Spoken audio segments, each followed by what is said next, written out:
Hi there, and welcome to a walkthrough through the Total Insurance Health Division file. You are an intern at Total Insurance. That's an insurance carrier for home, health, and vehicles. The Health Division has decided to automate their predictive processes so that they can eventually automatically approve or deny health insurance claims based on certain attributes of the patients that submit their claims. It is your job as an intern now to build a deep learning, that is multi-layer neural network proof of concept for this prediction. And if you succeed, Total Insurance will give you a 1,000 bonus. So we're first going to go through the process that we're going to follow. First, we're going to load the libraries and the data, and then we're going to conduct an exploratory data analysis to see how the data is distributed. And then we're going to have to look at the data specifically to see how we are going to fit them into our neural network. For that, we're going to have to pre-process the data most likely. And this is going to take us a while. We're going to have to remove any empty features. We're going to have to transform data types as needed. We're going to have to deal with missing data and so on. Once we have pre-processed the data and they're ready to feed into our neural network model, we're going to split the data into a training and a test set. Then we're going to build the model based on the training set, and we're going to test the model with the test set. And afterwards, we're going to determine the quality of the model with the help of a confusion matrix and a classification report. All right, so let's get going. First, we're going to prepare our work environment. We're going to work in TensorFlow because we're also working in Google Colab, and TensorFlow is better compatible with Colab and runs faster on Colab than PyTorch. If you are interested in learning more about the debate of TensorFlow versus PyTorch, this is a great link to follow. So we're going to import our TensorFlow, and we're going to import layers here into our sequential model. We're going to use dense layers. This is where every input node connects with any kind of node of our hidden layers. And we are going to need to normalize and rescale our values. This is why we are going to import normalization and rescaling. And then we're going to use our bread and butter libraries such as NumPy, Pandas. For any kind of plotting, we always want to have PyPlot and Seaborn here. And in order to set up our train and test data sets, we're going to use the train test split from scikit-learn, and we're going to use the accuracy score from scikit-learn metrics as well. All right, so first we're going to read in our data frame. This is our file here. And we are looking at the first 10 rows. We're seeing here we have an age attribute, sex, female, male. That seems to be categorical. BMI, that's obviously a float here. Children is looks like an int data type. Smoker is yes and no. Boolean, kind of like male and female, but categorical because it says yes and no here, right? Region, we've got southwest, southeast, northwest, and northeast. Okay, so that's categorical as well. Seems to have 4 different levels. Charges here seems to be floating point as well. An insurance claim, we have approved and denied. Okay, so it looks like Boolean, but it's not in a Boolean format. Let's, as our next step, do a quick EDA. A quick exploratory data analysis. Now, the goal of an exploratory data analysis is to just give you a quick overview of the data and to get a quick first statistical summary, also known as a 5-number summary. So we first want to check if there are any missing values. For that, you can use the isNA function.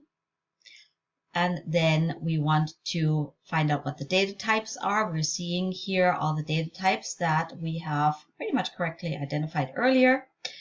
And then your most useful command in order to get a quick and dirty overview of any data set is .describe and then include all. Include all means that all of the attributes in your data set are included. If you do not use include all, then you will see only the numeric attributes.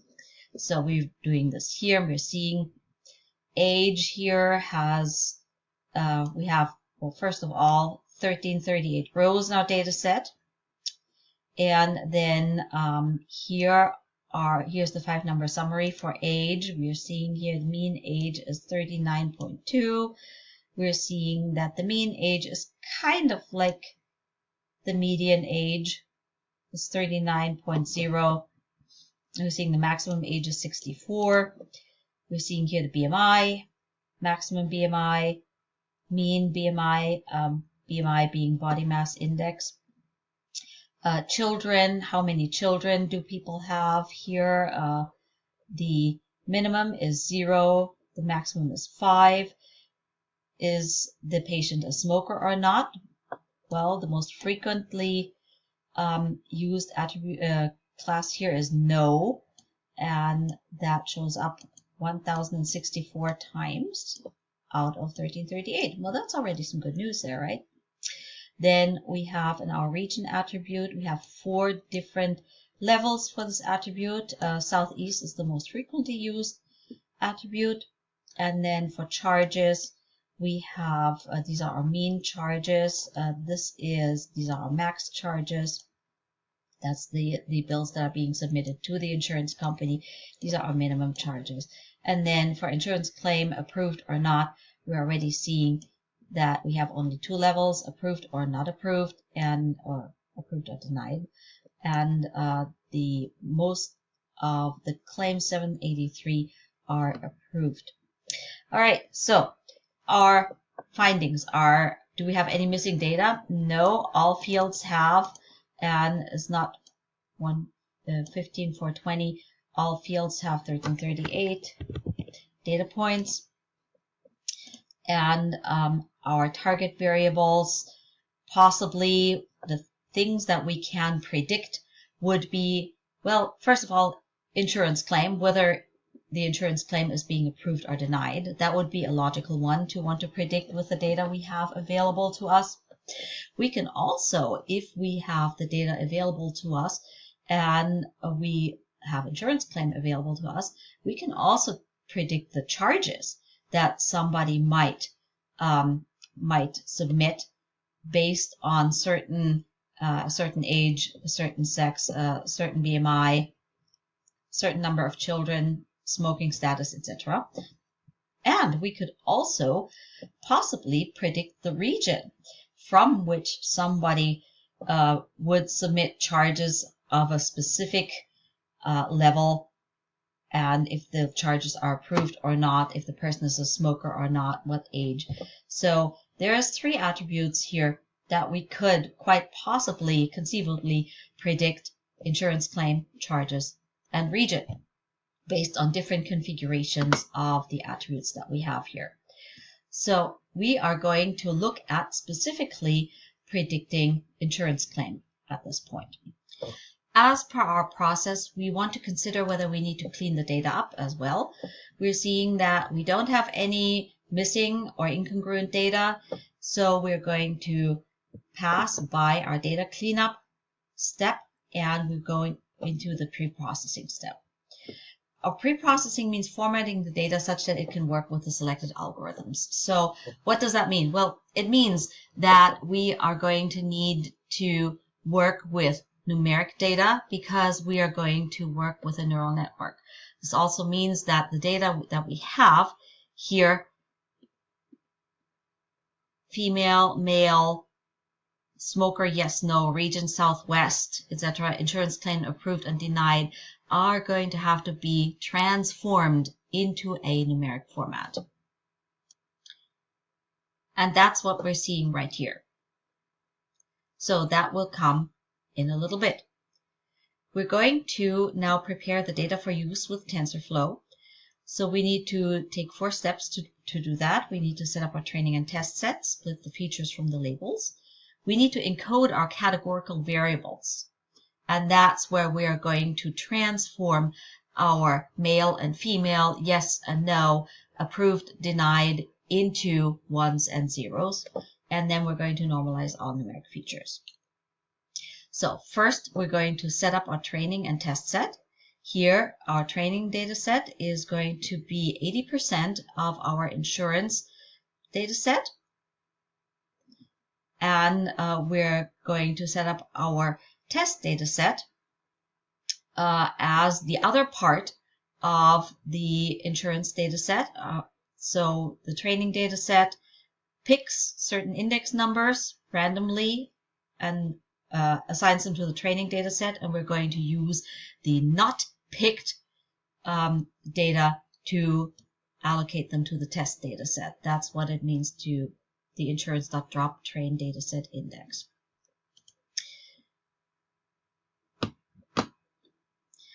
All right, and this is what our training data set looks like. The first 5 rows, at least here, we're seeing our age still. We have our sex is male, female, smoker, no and yes. Here we have our regions, and we have our insurance claim here, approved and denied. So we're going to have to deal with that. We're going to look at the test data set head and the first 5 rows, and we're seeing here same thing, just test data set. So our next step will be to split the features from the labels. So we're going to separate the target value, which is what we want to predict, that is the label, from the features. So here we want to predict our insurance claim. So we are going to separate our insurance claim as the label from the rest of the data set. And we want to do that not just for the training data set, but also for the test data set. So we're going to pull our insurance claim out of the training features and out of the test features data set. And this is where one-hot encoding comes in. Remember that the input layer for a neural network requires numeric information only. We cannot process categorical information in a neural network. So we cannot process female, male, yes, no, southeast, etc., and approved and denied. What we need to do is we need to convert this into ones and zeros. And that's what we're going to do now. We're going to do this with a process called one-hot encoding. One-hot encoding basically takes these values, turns them by 90 degrees, and then assigns a 1 and a 0 as the presence or the absence of an attribute setting. So for example, here this row would show as female 1, male 0. This row here would show as female 0, male 1. It would show as smoker yes 1, smoker no 0. This one would show as smoker no 1 and smoker yes 0. So let's see what that looks like. We're going to apply the pandas get dummies function in order to one-hot encode our training features. Remember that in our training features, we only have sex, smoker, and region. We do not have insurance claim. Insurance claim is our label here. We're going to have to do that separately. This will give us a Boolean output, but the Boolean output will be only true and false. So we're going to have to take a second step and convert true and false into numerics. That's what we're going to do with our train features as type int. This is a type conversion that will convert the true and the false into an integer.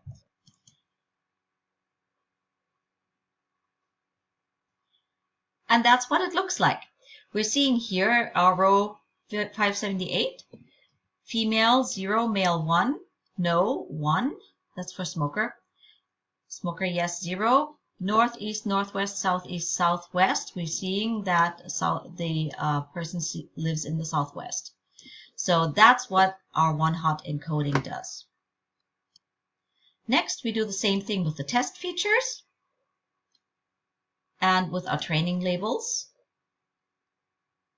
and with our test labels. And now we're seeing approved, denied, and everything else is ready for.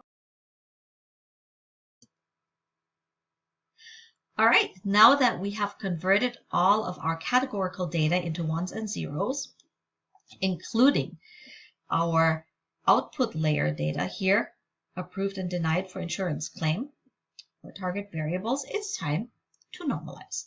In order to do that, we are going to use a normalization layer as, in fact, the first layer of our neural network. For that, we're going to initialize the normalization layer. Here, setting that up as the normalizer. And then we're going to fit the normalizer to the training data. That's because we use the training data as the input data to build the model. So we're using normalizer that we're setting up here, adapt, to the array. And then the training features are going to be the input. So then we're going to print the mean and the variance that are calculated by the normalizer, just because we can. And then when the layer is called, we are going to return the normalized data as the first layer. So first, with NP print options, we're going to print our original data. We're going to print our normalized data so that we have an idea what things look like. And here we are. So we're seeing here our mean for our data, our variance. Then we have our original data here. And this is the associated normalized data. So we're doing this not just with our training features, but we also have to do the same thing with our test features because that's our test set. So that's what this looks like. And once we have normalized all our numeric features, then we can move on to building our model. So we've got the input data cleaned up and ready to go. Our model is next. When building a TensorFlow model, the process is always to set up the sequential model, then to define the layers, then to compile the model to fit the model, and then use the model to predict future values. So first we're going to set up the sequential model, then we're going to define the layers. We've already encountered the normalization layer, and we are going to use that, but we're also going to define the other layers. So we're going to use shape in order to define the number of attributes we use as input for the model, and then we're going to also define the other layers in our model. And then the next step is to define how we want our model to run. That's where we use model compile to compile our model. We have to define the optimizer, which is the gradient descent function. We're going to have to define the loss function. We're going to have to define what output metrics we want to see. All right, so then we fit the model once we have compiled it with model fit.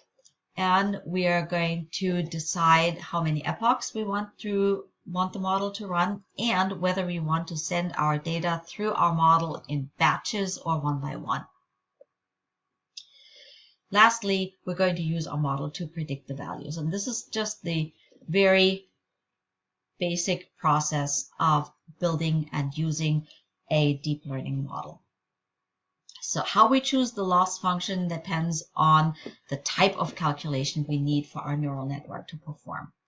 So if the output variable is continuous, that is, if we have just one value that we're predicting, such as when we predict our charges, for example, we are performing a regression. So the loss function for a regression is mean squared error, or MSE. If the output variable is binary, which is what we are going to do here with insurance claim, then we're performing a classification, and the loss function is going to be binary cross entropy. And if the output variable is categorical with more than 2 labels, for example, for our region attribute, then we're still performing a classification, but since we are having more than 2 values, our cross entropy is not going to be binary, it's going to be categorical. The next decision we have to make is how to choose the activation function when defining the layers. So typically you will see sigmoid and tan activation functions in older models. These days people prefer the ReLO function simply because for any x that is less than 0, the output, the y, is going to be 0, and for any x that is greater than 0, the output will be x. If you are anticipating a network output of either a 0 or a 1, using sigmoid in the output layer is also an option. And that brings us to, of course, the most important question. How can you tell how many layers you should have and how big the layers you should be? Well, there really is no hard and fast answer. It's a trial and error situation that depends on so many factors. For example, the number of chips you have available, that's the processing power. It depends on the memory you have available. It depends on the time you have available to do your processing, and so on and so on. So really, we are in a trial and error situation. Now, for our case, let's assume that trial and error has shown us that we're going to use 3 layers, that we are going to build a dense network, so no dropouts.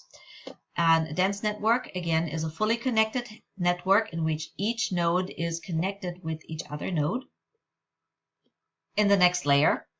And then we're going to use ReLU, the ReLU activation function, for the first 2 layers of our network. And we're going to use the sigmoid function in the output layer, since our output is binary. Remember, we want to predict whether the insurance claim should be denied or approved. All right, so here is our Keras model. We start with model sequential because we're building a neural network model. As our first layer, well, our pre-layer really, we're going to add the normalizer. We defined the normalizer right up here to normalize our data as it enters our neural network. And then we're building our 3 hidden layers. So we have our first layer here, which is a dense layer. All 3 layers are dense with 24 nodes. Our input shape is going to be 12. Why 12? Because we have 12 features in our features here. 1, 2, 3, 4, 5, 6, 7, 8, 9, 10, 11, 12. That's where the 12 comes from. And then we're going to tell it to use ReLU as the activation function. Then we're going to, for our next layer, just tell it, it's a dense layer. We're going to use 24 nodes again. We're going to use the activation function ReLU again. And then in our output layer, it's going to be a dense layer with 2 nodes, either approved or denied, right? And the activation function is going to be sigmoid. This is the entire layer model. Now that we have built the model, we need to compile it. In order to compile it, we are going to use model.compile. We're going to use our optimizer ADAM with a learning rate of 0.1. And then for our loss function, because our output is going to be approved or denied for our insurance claim, we're going to have to use the binary cross entropy. And for our metrics, we're going to use accuracy as our metrics.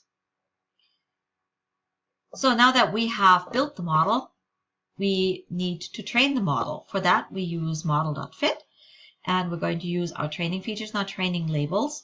We're going to build 10 epochs just in the interest of time here, and we're going to set verbose to on because we want to see the output. We want to calculate our validation results on 20% of the training data. So this means that we test as we go on a 20% subset. So we're going to set a validation split to 0.2 so we get our validation accuracy and we can determine the learning that is taking place. Looking at our output, we could have done with some fewer epochs here. We're losing a little bit of the learning as our epochs increase. But let's leave it at this. And in order to evaluate our model, we're going to evaluate our model on the test features and the test labels, and we're seeing the accuracy is about 71% here. So yeah, all right. We would have probably gotten better results if we had also normalized the output data in insurance claim, which we didn't do in this case. Moving on. What if we wanted to try the model out as a regression?